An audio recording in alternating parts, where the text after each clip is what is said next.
Salutations chers étudiants et bienvenue dans notre cours de technique multimédia. Nous aborderons aujourd'hui les transitions et animations dans le logiciel Office PowerPoint.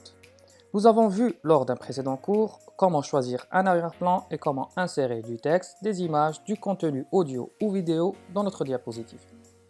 Aujourd'hui, nous allons voir comment appliquer des transitions et des animations à nos diapositives. J'ai déjà préparé un diaporama sans utiliser d'effet. Pour appliquer des transitions à mes diapositives, je viens dans l'onglet Transition, une panoplie d'effets s'affiche, je choisis la diapositive sur laquelle je veux appliquer mon effet de transition, je vais choisir le fondu. Donc, ce qui va relier ma première à ma deuxième diapositive, c'est un effet visuel de fondu. L'effet de transition s'applique sur la diapositive en entier. Le mode manuel est présélectionné, c'est-à-dire pour passer d'une diapositive à la suivante, il faudra soit cliquer, soit utiliser les touches du clavier. Maintenant, si l'on souhaite utiliser le mode automatique et attribuer une durée à notre diapositive, on coche la case après et on attribue une durée à notre diapositive. Pour ma part, je vais mettre 10 secondes. La durée doit correspondre avec le temps que vous estimez nécessaire pour lire la diapositive concernée. Maintenant, si vous voulez appliquer le même effet sur toutes vos diapositives, vous cliquez sur « Appliquer partout ». Et comme vous le voyez, le même effet avec la même durée est appliqué à toutes les diapositives. Passons maintenant à l'onglet « Animation ». Les effets d'animation ne s'appliquent pas à la diapositive en entier, mais aux objets insérés dans celle-ci. Par exemple, si vous souhaitez que cette partie, cette zone de texte, soit affichée en premier, on sélectionne un effet d'entrée, dissolution interne. L'image en second lieu, damier. Donc c'est à l'éditeur de choisir la succession. Cette zone de texte en troisième lieu et celle-ci en dernier. On va voir ce que cela donne dans l'aperçu. Donc comme vous le voyez, c'est à vous de choisir l'ordre d'apparition des éléments insérés dans vos diapositives. Maintenant, si l'on souhaite que tout le contenu de la diapositive apparaisse simultanément, on vient dans l'onglet Volet animation. On va retrouver ici les animations qu'on a appliquées aux objets de cette diapositive et on clique pour celle-ci après la précédente, c'est-à-dire après l'affichage de l'arrière-plan de la diapositive.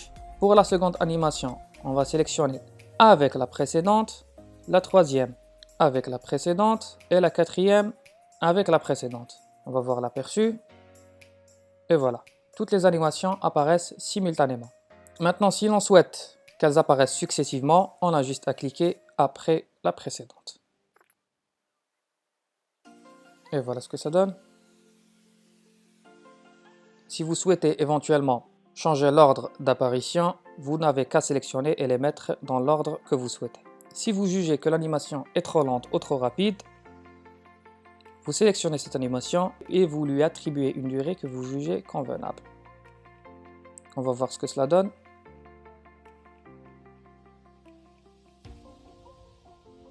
Cette partie concernait les animations d'entrée ou les effets d'entrée.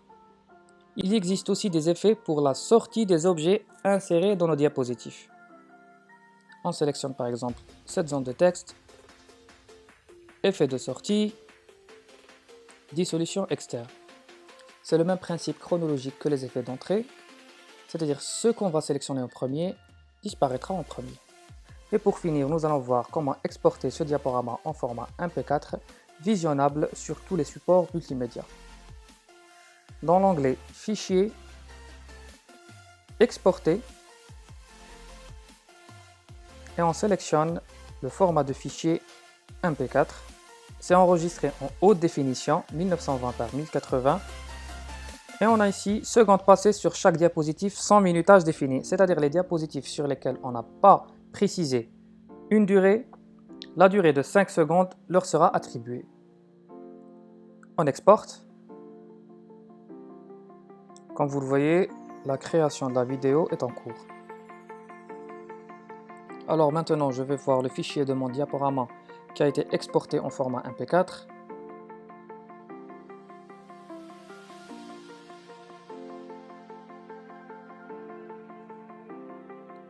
Comme vous l'avez vu, notre diaporama a été exporté en format vidéo qui pourrait être éventuellement copié sur une clé USB et lu par tout appareil multimédia comme les téléviseurs ou autres.